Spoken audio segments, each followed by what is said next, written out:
तर मराठा आरक्षणासाठी मुंबईकडे निघालेल्या मनोज जरांगेंच्या ताफ्याने पुणे जिल्ह्यामध्ये प्रवेश केलाय। आज शिवनेरी इथून मुंबईच्या दिशेने जरांगे आणि त्यांच्यासोबत हजारो मराठा बांधव निघणार आहेत। जरांगेंच्या आंदोलनाला एका दिवसाची परवानगी मिळाली आहे। आझाद मैदानामध्ये ते 29 तारखेला 5000 लोकांसह सकाळी 9 ते 6 वाजेपर्यंत आंदोलन करू शकतात।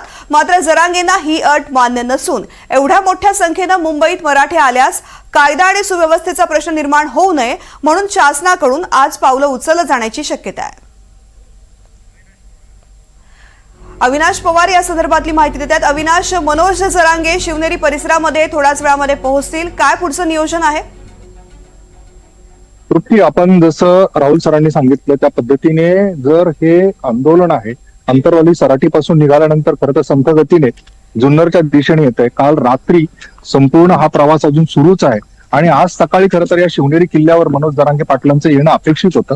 मात्र अजूनही मनोज जरांगे पाटील या ठिकाणी आलेले नाहीयेत। त्याच्यामुळे ते किती वाजता येतील आणि त्यानंतर शिवनेरी किल्ल्यावर शिवजन्मस्थळाकडे जातील आणि तिथून मग सुरुवात करणार, अशा पद्धतीचा जरी कार्यक्रम होता, मात्र अद्यापही मनोज जरांगे पाटील या ठिकाणी पोहोचलेले नाहीयेत। त्याच्यामुळे कदाचित ते पहिल्या पायरीचं दर्शन घेऊन त्या ठिकाणी कपाळाला माती लावून कदाचित ते जुन्नरमध्ये सभा घेऊन पुढे मार्गस्थ होतील, अशी काहीशी माहिती मिळते। मात्र आता जे आंदोलनाचं स्वरूप तयार होतंय जुन्नरमध्ये, कारण कालपासूनच इथे मोठ्या प्रमाणात मराठा आंदोलक आलेले आहेत आणि आता देखील या शिवनेरी किल्ल्याच्या दिशेने हे सगळे मराठा आंदोलक हे इथे आलेल्याचं चित्र आपल्याला पाहायला मिळते।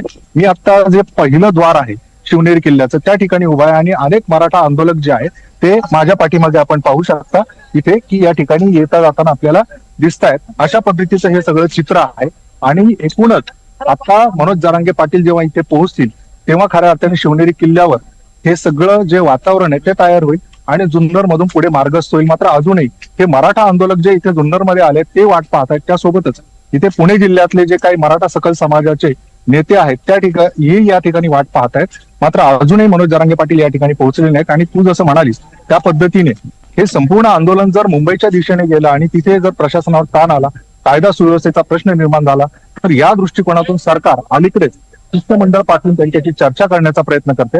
इथे जुन्नरमध्ये देखील काही चर्चा होण्याची शक्यता आहे। तृप्ती, अविनाश, ज्या प्रकारे सरकारनं मुंबईमध्ये आंदोलनाला परवानगी दिलेली आहे फक्त 5000 आंदोलकांसोबत त्या ठिकाणी आणि काही ठराविक कालावधीसाठी, आणि ही गर्दी पाहता कदाचित सरकार त्यांना या संदर्भातले काही आदेश देऊ शकतं आणि मनोज जरांगे या आंदोलकांना एका ठराविक ठिकाणी थांबण्यास विनंती करू शकतात, सांगू शकतात, अशी काही शक्यता आहे?